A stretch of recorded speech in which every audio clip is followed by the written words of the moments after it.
¿Qué tal familia? Bienvenidos, bienvenidas, trimaníacos. Empezamos un ciclo muy interesante de charlas con el entrenador. En este caso vamos a recibir a uno de los amigos de la revista, alguien que colaboró en sus inicios, ha seguido como amigo y uno de nuestros admirados entrenadores. No voy a demorar más, voy a dar ya entrada aquí con ustedes a Pablo Docal, que de entrada ya la he liado porque tu rótulo ha salido por debajo de tu cara. Eso ya la primera en la frente. Pero bueno, ahí pone Pablo Docal, efecto dorsal. ¿Qué tal? Correcto. ¿Cómo estás? Ahora, Buenas, ¿qué tal? ¿Qué tal, ahora sí. trimaníacos? Pues como dice, ya conocéis a Pablo, creo que ya tenéis algún vídeo con él en el confinamiento, arroba efecto dorsal, entrenador, un podcast de referencia también en nuestro mundo del deporte de resistencia al triatlón. Por tanto, yo creo que si te parece, vamos a ir al grano con lo que implica este título, que es a fondo con el FTP. Y evidentemente la primera pregunta es obligada, Pablo. ¿Qué hostias es el FTP? Pues la verdad es que es una pregunta que parece muy fácil, ¿no? Pero creo que conlleva un poquito de explicación, ¿no? Porque mucha gente, claro, sabe que es el umbral de potencia, ¿vale? Y entonces directamente ya como la palabra umbral nos lleva casi directamente a hablar del umbral láctico o el umbral anaeróbico o como quieras llamarlo, umbral ventilatorio, segundo umbral, etcétera. Lo primero habría que aclarar que no es que no hace referencia directa a ninguno de estos umbrales, ¿no? Que decíamos, simplemente un umbral pues viene a decir un punto donde hay un cambio, ¿no? Entonces, el umbral funcional de potencia viene a ser un poquito la potencia sostenible durante una hora. Esto lleva muchas comillas, ¿no? Porque incluso vamos a decir, el fundador, el que acuñó este término del FTP, que es Andy Cogan, pues él mismo decía que no hace referencia a un hito fisiológico, ¿no? Como digamos un VT2 o un LT2, un segundo umbral, ¿no? Entonces cogiendo las palabras exactas de su creador, sería la potencia máxima sostenible durante una hora. Entonces, claro, aquí ya tenemos muchos matices por ahí que se pierden mucho. O sea, Ajá. al final, claro, depende de muchas cosas, ¿no? O sea, tú cuando tienes que sostener esa potencia durante una hora, pues vienen muchos aspectos que influyen en esa potencia máxima sostenible. Vienen aspectos psicológicos, vienen aspectos de Mm. hidratación. Entonces, digamos que es un concepto un poco así ambiguo, ¿no? En el aire y por eso es tan variable entre unas personas y otras, ¿no? O sea, hay gente Ajá. que es capaz de mantener al FTP más de 60 minutos y hay gente que es menos, porque al final es Ajá. una estimación. Importante que sí, evidentemente este capítulo va acompañado de otro que veréis en breve, que es cómo hacer correctamente un test de potencia, un test de FTP. Por tanto, si esperáis en este vídeo esa pregunta, pues igual entiendo que vamos a hablar un poco del FTP, del concepto, un poquito de cómo, de cómo se corresponde con otros datos y de cómo interpretarlos, pero básicamente hemos hablado del umbral anaeróbico. Entonces, ¿cómo corresponde el FTP al umbral anaeróbico? Vale, a ver, aquí el tema es que sí que está cercano al umbral anaeróbico, por así llamarlo, el segundo umbral de lactato o respiratorio, ¿no? De gases, y es que digamos, está ahí en un punto un poquito más abajo del segundo umbral normalmente, ¿vale? Es lo que se suele reconocer como el máximo estado estable de lactato, ¿vale? Es un punto en el que a esa potencia nosotros somos capaces de acumular, digamos, el máximo lactato posible sin llegar a acumularlo en exceso, ¿no? Que es lo que pasa cuando pasas ese segundo umbral, que se empieza a acumular, el cuerpo no es capaz de reutilizar ese lactato y es cuando, bueno, empieza a subir la acidez y tenemos que parar más tiempo o menos tiempo después de pasado ese punto, tenemos que cesar el ejercicio, ¿no? En el FTP, digamos, que estamos justo en ese puntito donde somos capaces de ir reciclando todo el rato ese lactato, pero podemos mantener esa actividad. Obviamente llega un punto que hay una extenuación, pues porque no somos capaces tampoco, no somos robots, ¿no? Como decimos. Salvo Entonces, Blumenfeld. bueno, ese sí que está tocado por la varita, vamos.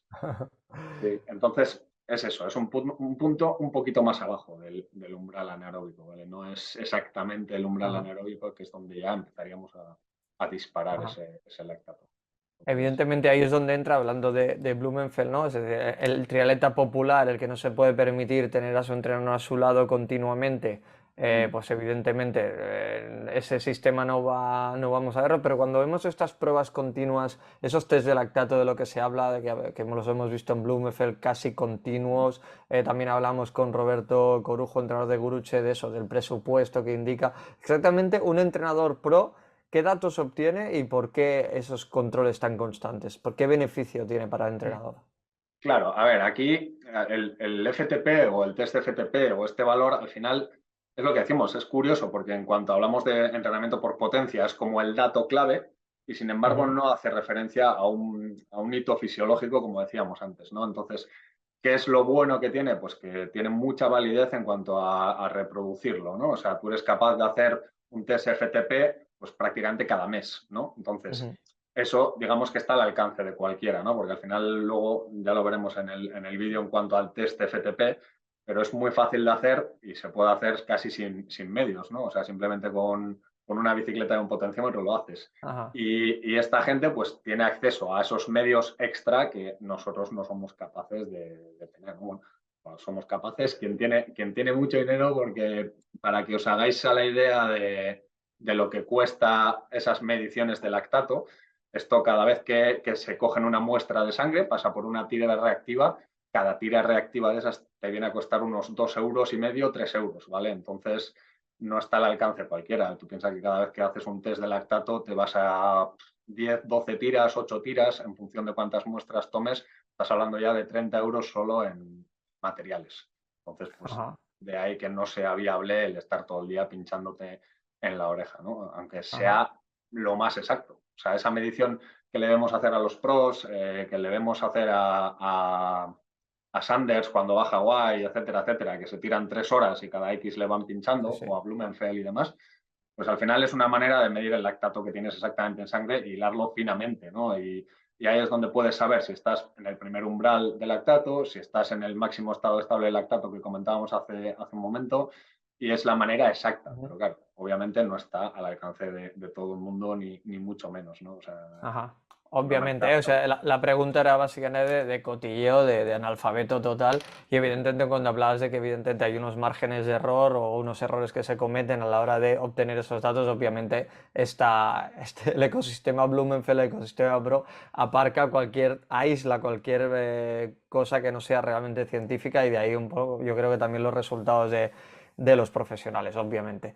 Pero claro. bueno, estos son los profesionales. Entonces, otra cosita que hemos hablado y que seguramente te has encontrado en tus pupilos de efecto dorsal son esos errores que cometemos a la hora de interpretar, gestionar todos esos datos. ¿Cuáles son los errores más comunes y cómo podemos evitarlos, Pablo? Pues mira, esto lo tenía un poco pensado para el tema del vídeo de cómo hacer el FTP, pero yo creo que uno de los errores más comunes a la hora de estimar el FTP, el test típico del FTP suele ser el de los 20 minutos, ¿no? Famoso. Entonces, yo creo que uno de los errores más comunes suele ser ese factor correctivo que se le aplica al test de 20 minutos para hallar el FTP o para estimar el FTP, mejor dicho. Mucha gente tiende a multiplicarlo por 0,95, ¿vale? Esto, en mi opinión, bueno, mi experiencia personal, creo que es un dato que se sobreestima, ¿vale? Entonces, está muy bien porque en Strava o en Instagram queda muy bonito decir tengo un FTP de X, pero creo que tiende a llevarnos a una posición de ir sobreentrenando todo el tiempo. Yo personalmente tiendo a bajar mucho ese número, entre comillas, a multiplicarlo por un 0,90, que creo que para grupos de edad es bastante más fiable. Incluso 0,91 sería más exacto. Ya lo veremos un poco más a fondo si eso Ah, el test FTP, pero yo creo que ese es uno de los problemas, que al final siempre buscamos el aumentar ese número, ¿no? Y al final, ah, pues bueno, no todo es ir a la máxima, ¿no? E intentar autoengañarnos buscando el subir el FTP. Luego también al final, otro de los errores muy comunes es hablar siempre en potencia absoluta, ¿no? En decir, mi FTP son 300 vatios, 250 vatios, 280 vatios, ¿vale? Cuando realmente influye mucho el peso. ¿no? Aquí es donde entra el famoso concepto de los vatios kilo, ¿vale? O sea, no es lo mismo 280 vatios de FTP para una persona que pesa 70 kilos que pese 82 kilos, obviamente, ¿vale? Ajá. Obviamente tenemos que tener muy en cuenta si hemos subido o hemos bajado nuestro FTP en la temporada respecto a nuestro propio peso. O sea, lo Ajá. suyo Es es que, decir, que, obvio. Me claro, venga a referir que cuando tengas esos datos de FTP, ese factor de corrección y un poquito todo, los vatios kilo, que sería la correspondencia, ¿no? Entre lo que te da de potencia y tu peso, claro. deberías tener en cuenta también eso, ¿no? Tienes que acordarte de pesarte antes o después, en teoría antes, ¿no? Bueno, antes Del o día. después tampoco va a variar mucho. O sea, quiero decir, obviamente los kilos antes y después del entreno, lo que varía es la cantidad de sudor, la cantidad de Ajá, hidratación que hayas perdido por el camino. Básicamente, esas fluctuaciones que solemos tener antes y después del entreno es prácticamente agua. O sea, ajá. si te has hidratado bien y haces una recuperación en condiciones, a la mañana siguiente tendrías que pesar lo mismo que antes del entreno o incluso más. Ajá. Y luego yo creo que, bueno, este vídeo era un poquito eso a fondo con el FTP, creo que es importante, imagino que estarás de acuerdo conmigo, entender cuál es el concepto para luego saber utilizar los datos que nos explicarás en el siguiente vídeo. Por tanto, si no estáis suscritos, es momento de suscribiros para encontrar los consejos de Pablo, del resto de entrenadores y todos los vídeos que este 2023 viene calentito. Hablamos de vatios kilo y yo creo, no sé cómo lo ves tú. ¿Cuánto aconsejas tú a tus pupilos o cada cuánto les haces hacer el test de potencia para corregir un poquito? Sobre todo eso, ¿no? Contra más test realices, más datos tienes fiables, ¿no? Imagino. Sí, a ver, aquí nos metemos un poco en un jardín, ¿vale? Porque depende de varias cosas. Aquí puedes fiarte un poco de toda la inteligencia artificial, VKO, las curvas de potencia. Hay entrenadores que lo actualizan cada semana, cada 2 semanas, etcétera, etcétera, mirando esa curva de potencia o esos datos que te genera un software. Y luego está pues un poco el sentido común de pues el trabajo que estés haciendo, ¿no? O sea, obviamente en pretemporada, que igual estás haciendo más base, estás trabajando en el primer umbral, que nada tiene que ver con, o que poco va Ujú. a relacionarse directamente en voy a subir un montón el FTP si no lo estás trabajando, ahí puedes espaciarlo un poco más, pero como norma general o como concepto así general, por generalizar algo, cada 2 meses yo suelo hacer una ronda de test de los 3 deportes en caso del triatlón para actualizar las zonas de entrenamiento. Al final pues, son Ajá. diferencias nada más. Y para acabar y cerrar este vídeo, y también, bueno, creo que tenemos un vídeo muy completito con Eduardo Mateos de Correr una Maratón y Jaime Méndez de Lorca sobre la potencia de la carrera a pie. ¿Se puede aplicar exactamente todo lo que hemos hablado ahora a la carrera a pie respecto a FTP o hay algún concepto que debemos tener en cuenta si realmente queremos entrenar la carrera a pie por potencia?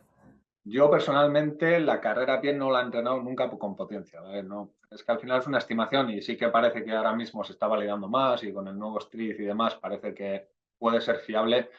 Yo personalmente no tengo experiencia, así que te puedo decir que al final tanto el FTP como las zonas de entrenamiento, pues bueno, ¿no? En lo que se basa o el resumen de todo es que el FTP o el umbral o tal es una referencia, ¿vale? Tú siempre tienes que entrenar a una referencia. Entonces, tú puedes coger una referencia como la frecuencia máxima, ¿no? La frecuencia cardíaca máxima, o puedes coger una frecuencia como el FTP, que está un poco más baja, o el segundo umbral, y que, pues bueno, está más cercano y vas a poder afinar un poquito más esa referencia a la que te estás acercando. Cuanto más te alejes de la referencia, más probabilidad de inexactitud, ¿no? O sea, si al final estás tomando la frecuencia cardíaca máxima como referencia y estás trabajando al primer umbral, estás lejísimos de ese valor, con lo cual no Ajá. deja de ser una estimación, un 65% de la frecuencia máxima. Entonces, si estás trabajando a un 75% del umbral, por ejemplo, estás más cerca de Ajá. esa referencia. Cuanto más cerca de una referencia, más vas a atinar. Ajá.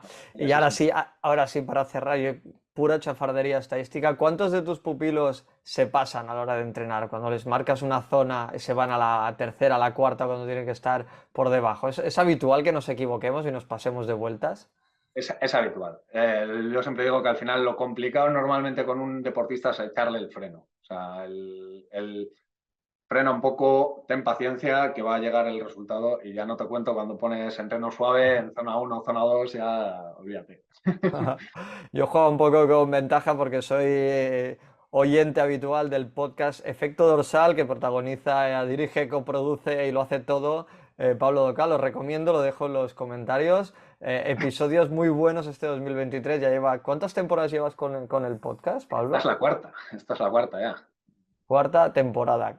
Por tanto, ya te digo, echarles un vistazo también a las redes sociales de Pablo. No sé cómo anda la cartera de pupilo, si tienes hueco o no, si la gente está interesada, no sé cómo lo tienes, Pues ¿eh? Ahí sí. te hago, evidentemente te hago, no sé si te meto en un fregado o realmente... No, o sea, se agradece, ¿no? Todo lo que sea imagen o tal, se agradece. Sí que es verdad que estamos cerrando plazas y no es o sea, no es una estrategia de marketing, sí que es verdad que, o sea, estábamos muy bien y de repente en enero había ahí un subidón que la semana pasada pues ya prácticamente hemos cerrado plazas, hemos dos huecos, sí. Pero Ajá. bueno, siempre estamos abiertos a que la gente contacte y oye, pues en caso de que caiga uno, pues oye, bienvenidos sean las propuestas.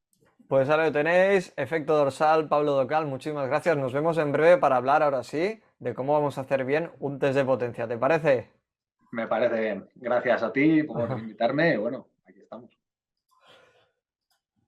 Pues señores, este ha sido Pablo Docal, ya lo conocéis, es asiduo de redactor en los inicios de la revista, entrenador, de nivel no sé cuántos, 3, 4, no sé cuántos niveles hay, los tiene todos. Por tanto, para mí siempre es un placer recibir a los buenos amigos y si comparten su know-how y su experiencia con nosotros, pues valor doble. Yo siempre digo que si tienes gente a tu alrededor que controla y pilota más que tú, olvídate de dar charlas a la cámara y rodéate de gente que sabe. Señores, esto ha sido el episodio de hoy. Si no estáis suscritos, veniros porque vienen Pablo, pero este año tenemos cosas nuevas y lo vais a ir viendo. Por tanto, darle a la campanilla, señores. Un saludo, trimaníacos.